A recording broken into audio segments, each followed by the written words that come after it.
अस्सलाम वालेकुम dear student. Part 1 computer science में हमारा आज का lecture use of formula in spreadsheet programs, और इसके अलावा हम देखेंगे कि लिंकिंग स्प्रेडशीट्स बेसिकली या लिंकिंग शीट्स क्या चीज होती है, यानी कि हम किस तरह से मल्टीपल शीट्स को लिंक अप कर सकते हैं, आपस में कनेक्ट कर सकते हैं, और इसके अलावा हम फार्मूला के बारे में पढ़ेंगे। स्टूडेंट, फर्स्ट ऑफ ऑल अगर हम बात करें फार्मूला की, तो फार्मूला बेसिकली क्या चीज है?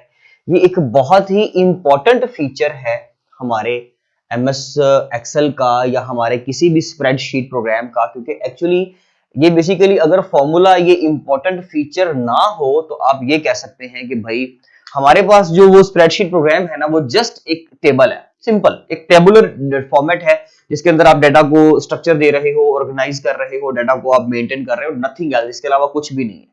क्योंकि बेसिकली मुख्तलिफ सेल्स को अगर आपने डिफाइन कर लिया, सपोज करें हमने यहाँ पर जो है इस शीट के अंदर, ये हमारे पास सपोज एक रफ सी शीट है, इसके अंदर डिफरेंट कॉलम्स एंड रोज मैंने ड्रॉ कर दिए। तो भाई अगर आपने यहाँ पर इस जगह पर यहाँ पर पड़े हुए डाटा को जस्ट प्लस माइनस करना है खुद से जाके कस्टमाइज करके कि भाई प्लस ये अमाउंट 10 है, सपोज 20 प्लस 30 का आंसर ये आ गया, 10 प्लस 20 प्लस 30 का आंसर ये आ गया, तो अगर आपको ये सारे काम खुद ही करने पड़ेंगे तो फिर आप वो एमएस वर्ड के अंदर, एक्सेल का वो एमएस वर्ड के अंदर एक टेबल बनाकर कर लें, और यहाँ कॉपी पेंसिल भी कर लो, एक सिंपल अपने पास एक कस्टमाइज सॉफ्टवेयर बना लीजिए, तब कर लीजिए। तो फिर इसका क्या फायदा है? क्योंकि ये तो भाई एक बहुत ही कमाल का स्प्रेडशीट प्रोग्राम है जिसके अंदर हम बहुत आसानी से अपना काम कर सकते हैं। तो वो आसानी बेसिकली किसकी वजह से है? एक फॉर्मूला की वजह से। फॉर्मूला और फंक्शंस बहुत ही इंपॉर्टेंट फीचर है, बहुत ही इंपॉर्टेंट कंपोनेंट है किसी भी स्प्रेडशीट प्रोग्राम के, क्योंकि बेसिकली हमने जस्ट सेल की रेंजेस को, वो हमने सारा पैटर्न पढ़ लिया कि सेल की कैसे रेंज फिक्स करनी है, रिलेटिव रेफरेंसिंग, एब्सोल्यूट रेफरेंसिंग, वो सारा काम करने के बाद या उसकी लेबलिंग करने के बाद या उसको रेंज नेम डिफाइन करने के बाद अब हमने जो भी फॉर्मूला उसके ऊपर इंप्लीमेंट करना है, कर यही सकते हैं, कर बेसिक अरिथमेटिक ऑपरेशंस ही कर सकते हैं। बट भाई आप लोग क्या कर रहे हो? मल्टीपल कॉलम्स, मल्टीपल रोज का डाटा आप सिंपल एक फॉर्मूले से कर रहे हो, तो ये एक बहुत बड़ा एडवांटेज है। देखिए, आप जब अपने मैनुअली कैलकुलेटर से जब आप काम कर रहे होते हो, जब आप लोगों ने खुद से कीबोर्ड पे प्रेस करके आप लोगों ने अमाउंट्स लिखनी है, तो एक आध डिजिट इधर उधर हो जाना वो बहुत बड़ी बात नहीं है। We are the human beings और हम गलती कर सकते हैं, हम मिस्टेक्स कर सकते हैं, लेकिन क्योंकि कंप्यूटर को बेसिकली प्रोग्राम दिया होता है तो ये कभी भी गलती नहीं करता। सो दैट्स व्हाई आप जो भी फॉर्मूला दोगे वो उसके अकॉर्डिंगली काम करेगा, कभी भी उसके खिलाफ नहीं जाएगा। तो दैट्स व्हाई हम लोग फॉर्मूला को यूज करते हैं। इसके लिए हमारे पास स्प्रेडशीट प्रोग्राम के अंदर एक फॉर्मूला बार होती है जहां पर हम लोगों ने फॉर्मूला मेंशन करना होता है, और इसके साथ साथ जैसे ही हम फॉर्मूला मेंशन करते हैं एंटर प्रेस करेंगे और हमारा काम हो जाएगा। फॉर्मूला बेसिकली लिखने के लिए जो फॉर्मेट है थोड़ा सा वो हम समझ लेते हैं कि फॉर्मूला बार के अंदर बेसिकली जब भी स्टूडेंट्स फॉर्मूला लिखना होता है तो हम लोगों ने सबसे इंपॉर्टेंट फीचर, सबसे इंपॉर्टेंट बात वो ये है कि हमने सबसे पहले इक्वल्स टू का साइन लगाना होता है। आपने फॉर्मूला लिखने से पहले सम का फॉर्मूला लगाना है, आपने सब्ट्रैक्शन लगानी है, आपने एवरेज निकालनी है, आपने कुछ भी करना है, तो उससे पहले आप लोगों को क्या करना पड़ेगा?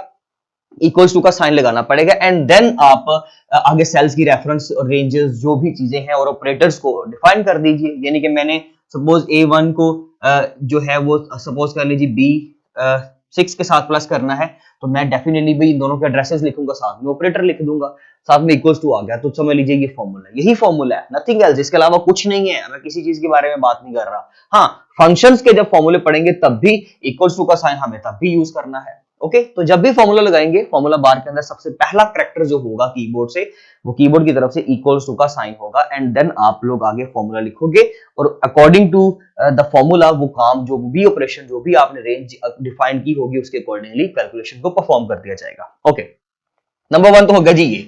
अब उसके बाद लिंकिंग शीट्स। अगर आप लोगों को मल्टीपल शीट्स को आपस में लिंकअप करना है तो कैसे करते हैं? सिंपल सी बात है, पहले तो उसकी वजह जान लेते हैं कि एक्चुअली ऐसा होगा क्यों। स्टूडेंट्स देखिए, हमारे पास सपोज A1 एक वैल्यू है और एक A2 वाली वैल्यू है। A1 शीट नंबर 1 की बात कर रहा हूं मैं, और A2 वाला जो बॉक्स है वो शीट नंबर 2 में पड़ा हुआ है। ठीक है जी, दो सेल्स है मेरे पास, एक सेल A1 है और एक सेल A2 है। मैं दोनों को आपस में प्लस करना चाहता हूं। सपोज कर लें, लेट्स सपोज दैट कि we want to add the A1 and A2, दोनों को ऐड करना चाहता हूं भाई, तो क्या करेंगे? दोनों की शीट नंबर तो डिफरेंट है, ऐसे कैसे होगा? तो ऐसा भी पॉसिबल है कि आपके पास वर्कबुक एक हो और आप फर्स्ट शीट के एड्रेसेस को लास्ट शीट, जो कि आपकी 7th 8th 12th या आपके पास कोई भी नंबर ऑफ शीट्स पड़ी हुई है, उसमें जो लास्ट शीट है आप उसके किसी सेल के साथ ऐड करना चाहते हो तो यू कैन ऐड, आप उसको ऐड कर सकते हो, कोई बहुत बड़ी बात नहीं है। सिंपल सी बात है। तरीकाकार क्या होगा कि सपोज करें हम इसकी वैल्यू को इस वैल्यू के साथ प्लस करना चाहते हैं और ये कहां पर पड़ा भाई, ये तो शीट नंबर 2 का हिस्सा है। ओके, हम क्या करेंगे स्टूडेंट्स, उसके लिए सिंपल सा फॉर्मूला लिखेंगे। जब भी शीट्स को लिंकअप करना हो तो शीट का नंबर, यानी कि शीट नेम आप कह सकते हैं आसान लफ्जों में, शीट नेम एक्सक्लेमेशन मार्क और उसके बाद आपका सेल का एड्रेस आ जाएगा। अगर स्टूडेंट्स हम लोग ये वाला एड्रेस लिख दें तो उससे हमारी शीट्स लिंकअप हो जाती हैं और फिर जो भी आप काम करना चाहें वो आप कर सकते हैं। नहीं क्लियर हुआ? सपोज हम इसको मजीद एग्जांपल से क्लियर कर लेते हैं जी, कोई बड़ी बात नहीं है। देखें स्टूडेंट, सपोज करें अब मेरे पास, अभी मैं करंट टाइम में किस शीट के अंदर हूं, शीट नंबर 1 के अंदर हूं। जिस करंट शीट के अंदर आप होते हो उसका एड्रेस मेंशन करना जरूरी नहीं होता, वो तो भाई समझ में आ रहा है कि आप किस शीट के अंदर काम कर रहे हो। इसका A1 है, मैं इसको प्लस करना चाहता हूं, ऐड करना चाहता हूं A2 में, ऐसे ही है, बट A2 इस शीट का हिस्सा नहीं है, तो हम क्या करेंगे, ये वाला फॉर्मेट यूज करेंगे और मैंने यहां पर लिखा सिंपली शीट नेम। मेरे पास शीट नेम उसका क्या है जी, शीट नंबर 2 और उसका सेल एड्रेस क्या है, A2।